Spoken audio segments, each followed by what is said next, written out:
Teachers, good morning. இன்றைக்கி paper 1 exam எழுதுனாங்க இல்லையா, இந்த கொஷின்ஸ் எப்படி இருக்குன்ட்டு நம்ம பார்ப்போம்.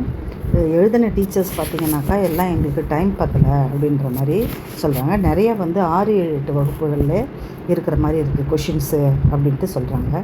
இந்த கொஷினை அனாலிசிஸ் பண்ணி பார்க்கும்போது ஃபஸ்ட்டு குழந்தை மேம்பாடு பார்த்திங்கனாக்கா மாட்ரேட் டு டிஃபிகல்ட்டாக இருக்குது அப்படின்றாங்க.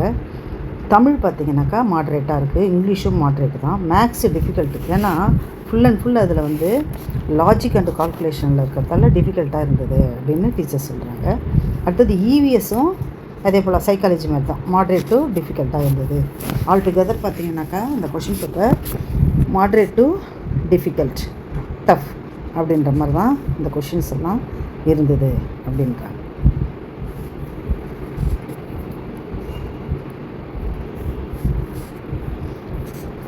கொஷின் பேப்பர் பார்த்திங்கன்னா 150 கொஷின்ஸு, 180 மினிட்ஸ். இதில் அதில் ஒன்றும் சந்தேகம் இல்லை, நோ நெகட்டிவ் மார்க்ஸு. போர்ஷன்ஸ் பார்த்திங்கன்னா 1 to 10, இதில் 1 to 8 வரைக்கும் உள்ள போர்ஷன்ஸை கவர் பண்ணியிருக்காங்க. 1-2 கொஷின்ஸு எக்ஸீட் ஆகிருக்கு 9th புக்கிலேருந்தும். அப்புறம் அப்ஜெக்டிவ் டைப் கொஷின்ஸ் தான் இதில், சம்மேட்டிவ் கொஷின்ஸ் இல்லை. சமச்சீர் புக்கிலேருந்து தான் இந்த கொஷின்ஸ் எல்லாம் வந்திருக்கு. மாற்றுத்திறனாளிகள் ஸ்டூடெண்ட்ஸ் பார்த்திங்கனாக்கா 240 மினிட்ஸ் கொடுத்துருக்காங்க, அதில் ஒன்றும் சேஞ்ச் இல்லை. இந்த கொஷின் ஃபஸ்ட்டு எடுத்தோடனே இந்த சைல்டு சைக்காலஜி, குழந்தை மேம்பாடு, அந்த கொஷின் எப்படி இருக்குன்னு பார்ப்போம். நேரடியான கூற்றுகளை விட கூற்று, காரணம், அப்புறம் கூற்று 1, கூற்று 2, பொறுத்துக, இதெல்லாம் தான் கொஞ்சம் சேலஞ்சிங்காக இருந்தது ஆன்சர் பண்ணுறதுக்கு. ஒரு கொஷினை கேட்டு டைரெக்டாக ஆன்சர் பண்ணுற மாதிரி இல்லை, நிறைய கூற்று, காரணம், பொறுத்துக போன்றவை தான் நிறையா இருந்தது அப்படின்னு சொல்கிறாங்க. ஆனால் ஒவ்வொரு தேரியும் நல்லா மனப்பாடம் பண்ணியிருந்தால் அதை நம்ம ஈஸியாக அட்டன் பண்ணலாம் அப்படின்ட்டு. இந்த கொஷினை பொறுத்த வரைக்கும், சைக்காலஜியை பொறுத்த வரைக்கும் உங்களுக்கு மாட்ரேட்லேருந்து டிஃபிகல்ட் கொஷினாக இருந்தது அப்படின்றாங்க. எந்தெந்த ஏரியாவிலேருந்து நிறையா கொஷின் கேட்டிருக்காங்கன்னா, கற்றலுடைய கோட்பாடுகளான ஸ்கின்னர், தாண்டைக், பாவ்லவ், கோலர்லேருந்து நிறைய கேள்விகள். அப்புறம் பியாஜேவினுடைய அறிதினன் வளர்ச்சி நிலைகள் 4 ஸ்டேஜஸ் சொல்லுவார் இல்லையா, அது எரிக்சனுடைய குழந்தை உள்ள சமூக நிலைகள். எரிக்சன் குழந்தை பருவத்தை 4 நிலைகளாக பிரிப்பார். அப்புறம் பிறப்புலேருந்து இறப்பு வரை 8 நிலைகளாக பிரிப்பார். அதுலேருந்து குழந்தை பருவ இந்த 4 நிலைகளை பற்றி இந்த கொஷின்ஸ் வந்திருக்கு. ஃப்ராய்டினுடைய ஆளுமை கோட்பாடு, சூப்பர் ஈகோவை பற்றி வினா வந்திருக்கு. குழந்தை பருவத்தின் உணர்ச்சிகள் மற்றும் மொழிகள், லாடு, இதை பற்றியெல்லாம் இந்த வினாக்கள் அதிகமாக கேட்டிருக்காங்க. ஆக மொத்தத்தில் நல்ல டீப்பாக படிச்சிருந்தா நல்லா அட்டன் பண்ணலாம். அதனால் இந்த கூற்று, காரணம், கூற்று 1, கூற்று 2, இந்த டேபிளர் காலம் தான் நிறைய கொஷினில் வந்திருக்கு. அடுத்தது தமிழ் பார்த்திங்கன்னா நூல்வெளிகள்லேருந்து நிறைய வினாக்கள் வந்திருக்கு. இது ஒரு மாட்ரேட்டாக இருக்குது. நல்லா டீப்பாக தமிழ் படித்தவங்க நல்லா எழுதலாம். இலக்கணம் 50%, இலக்கியம் 50%, இதில் 50%, இதில் 50% வந்திருக்கு. இந்த சச்சிதானந்தம் என்ற ஒரு கேள்வி கேட்கப்பட்ட வினா கொஞ்சம் ஹையர் கிளாஸஸில் வந்திருக்கிறதா சொல்கிறாங்க. அதுக்கடுத்தது சமச்சீர் புத்தகங்களை அடிப்படையாக தான் இருக்குது, ஆனால் அதிக கேள்விகள் நூல்வெளியில் கேட்டிருக்காங்க. இந்த வழு அமைதி, எந்த ஏரியாவிலேருந்து நிறையா இந்த தமிழ் கொஷின்ஸ் எல்லாம் கேட்குறாங்கன்னா, வழு அமைதி, வினைமுற்று, அடுக்கு தொடர், வேற்றுமை உருவுகள், ஓர் எழுத்து, ஒரு மொழி, இவற்றிலேருந்து நிறையாது. இலக்கியங்கள் பார்த்திங்கன்னா திருக்குறள், நாலடியார், சிலப்பதிகாரம், கம்பராமாயணம் போன்ற நூல்கள்லேருந்து கேட்டிருக்காங்க. இந்த சச்சிதானந்தம் கேள்வி கொஞ்சம் சர்ச்சையை உண்டாக்கியிருக்கு.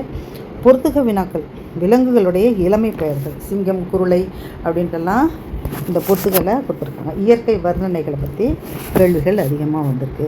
கூர்மையான வாசிப்பு இருந்தால் தான் இந்த கொஷின்லாம் அட்டன் பண்ண முடியும். ஆழ்ந்த வாசிப்பு, கூர்மையான வாசிப்பு இருந்தால் தான் நம்ம அட்டன் பண்ணுற மாதிரி இருக்கும். ஓரளவு மாட்ரேட்டாக, தமிழை பொறுத்த வரைக்கும் ஓரளவு மாட்ரேட்டாக இருக்குது.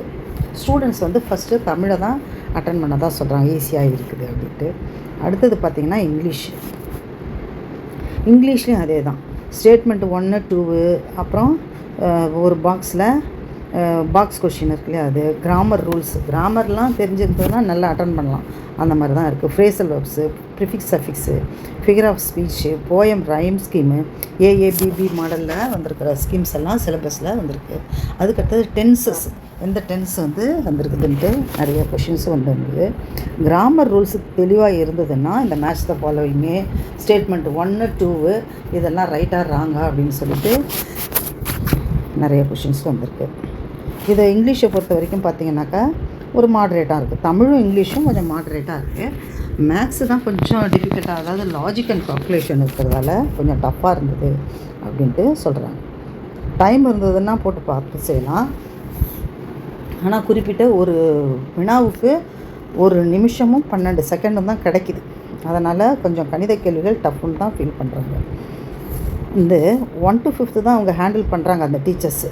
அப்போ இந்த 8th வரைக்கும் உள்ள சமச்சீர் கல்வியோ இல்லை 10th வரைக்கும் உள்ள மேக்ஸை வந்து அவங்க போடும்போது கொஞ்சம் கஷ்டமாக இருக்கும். ஷார்ட்கட்ஸ் எல்லாம் நிறைய யூஸ் பண்ணியிருந்தாங்கன்னா இந்த கொஷின்ஸ் எல்லாம் யூஸ் பண்ணலாம்.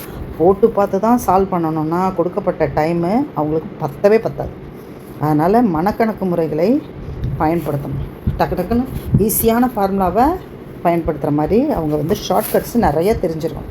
அப்போ தான் வந்து அந்த குறிப்பிட்ட நேரத்தில் முடிக்க முடியும். கண்டுபிடிச்சிடுவாங்க டீச்சர்ஸு, இருந்தாலும் அந்த குறிப்பிட்ட நேரத்தில் பயன்படுத்தணும். அதிக அளவு ஷார்ட்கட்ஸை அவங்க எந்த ஏரியாவிலேருந்து கொஷின்ஸ் வந்திருக்குனாக்கா எண்கள், பகா எண்கள் பற்றி நிறையா வந்து 2 கேள்விகள்னு நினைக்கிறேன். பகா எண்கள் 1 to 50, இயற்கணிதம், அல்ஜிப்ரிக் ஃபேக்டர்ஸு, லீனியர் ஈக்குவேஷன்ஸு, கனச்சதுரத்தின் கன அளவு, மூலைவிட்டங்கள், எத்தனை மூலைவிட்டங்கள் உள்ளது அப்படின்றது 3ஆம் வகுப்பு புக்கிலே இருக்குது. ஒரு கனச்சதுரத்துக்கு எத்தனை மூலைவிட்டங்கள், 3rd ஸ்டாண்டர்ட் சிலபஸ் அது. விகிதம், லாப நஷ்டம், தனி வட்டி போன்ற தலைப்பிலேருந்து வந்திருக்கு. அப்புறம் வயது கணக்குகள், இந்த லாஜிக்கல் கொஷின்ஸ் எல்லாம் இந்த மேக்ஸ் கொஷின்ஸில் இடம்பெற்றிருக்கு. அடுத்தது லாஸ்ட் ஒன் இவிஎஸ். இந்த இவிஎஸில் எந்த நீர்வீழ்ச்சி, எந்த மாவட்டம், அப்புறம் பாக்ஸ் கொஷின்ஸ் தான் நிறையா வந்திருக்கு. சுற்றுச்சூழல் என்ற பெயரில் இருந்தாலும் இது முழுமையாக உயர் வகுப்பிலேருந்து தான் சயின்ஸ் ஹையர் கிளாஸஸ், அதாவது 6th to 8th தான் நிறையா வந்திருக்கு அப்படின்னு சொல்கிறாங்க. சமூக அறிவியல் பாடங்களே உள்ளடக்கியது. வந்து யூகிச்சு இடமில்லாமல் சரியான தரவுகள் வந்து தெரிஞ்சால் மட்டும்தான் நம்ம போடுற மாதிரி அந்த மாதிரியான கொஷின்ஸு இருந்தது அப்படின்னு சொல்கிறாங்க. கேட்கப்பட்ட முக்கிய தலைப்புகள், எந்த தலைப்பு அதிகமாக இடம்பெற்றிருக்கு, மண்புழு வளர்ப்பு, இரத்த வகைகள், தாவரங்களுடைய சார்பு. சும்மா 4ல் 1 போட்டுட்டு வந்துடுவோம் அப்படின்ட்டு போனாங்கன்னா இதில் சக்ஸஸ் பண்ண முடியாது. அவங்க டீப்பாக படிச்சிருந்தால் மட்டுமே இந்த கொஷின்ஸை அட்டன் பண்ணி அவங்க பாஸ் ஆக முடியும். அந்த மாதிரி தான் இந்த கொஷின்ஸ் அமைஞ்சதுன்னு டீச்சர்ஸ் மத்தியில் சொல்கிறாங்க. புவியியலை பொறுத்த வரைக்கும் தேசிய நெடுஞ்சாலைகள், ஆழமான அகழிகள், நீர்வீழ்ச்சிகள், மாவட்டங்கள், இந்த கொஷின்ஸ் எல்லாம் வந்திருக்கு. வரலாற்றில் முக்கிய தினங்கள், அதாவது நீர் தினம், இதெல்லாம் வந்து பொறுத்துக அப்படி கொடுத்துருக்காங்க. அதனால் வந்து இதில் வந்து நேரடியாக கேள்விகள் கேட்டிருந்தா இவங்க ஈஸியாக அட்டன் பண்ணியிருப்பாங்க.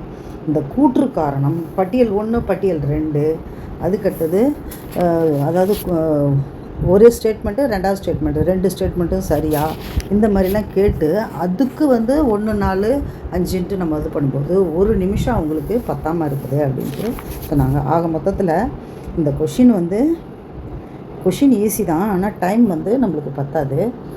நல்லா வந்து என்ன செய்யணும், டீப்பாக படிக்கணும். டீப்பாக படித்தா தான் இனிமேல் எதிர்காலத்தில் நம்ம வந்து வர்ற இதை அட்டன் பண்ண முடியும் அப்படின்ற லெவலுக்கு ஆயிடுச்சு. அதனால் கிராமரு, இங்கிலீஷ் கிராமராக இருந்தாலும் சரி, அப்புறம் தமிழ் கிராமராக இருந்தாலும் சரி, டீப்பாக படிச்சுக்கணும். இந்த நூல் வெளிகள்லாம் இருந்தால் தான் மேற்கொண்டு நம்ம அட்டன் பண்ண முடியும். அதனால் படிக்கும்பொழுது ஆழ்ந்த டெட் எக்ஸாமுக்கு வருங்காலத்தில் தயார் பண்ணுற ஆசிரியர்கள் ஆழ்ந்த புரிதல், அப்புறம் பகுத்தறியும் திறன், நுணுக்கங்களை என்ன செய்யணும், கற்றுக்கொண்டு நல்லா படித்து நிறையா மார்க் வாங்கணும். முதல்ல வந்து ஒரு படிக்கும்போது நல்லா வந்து டீப்பாக படிச்சுக்கிறது, கொஷின் பேப்பரை ஈஸியாக அட்டன் பண்ணணும். ஆக மொத்தத்தில் இந்த கொஷின் பார்த்திங்கன்னா கொஞ்சம் மாட்ரேட் டு டிஃபிகல்ட் தான். Thank you teachers.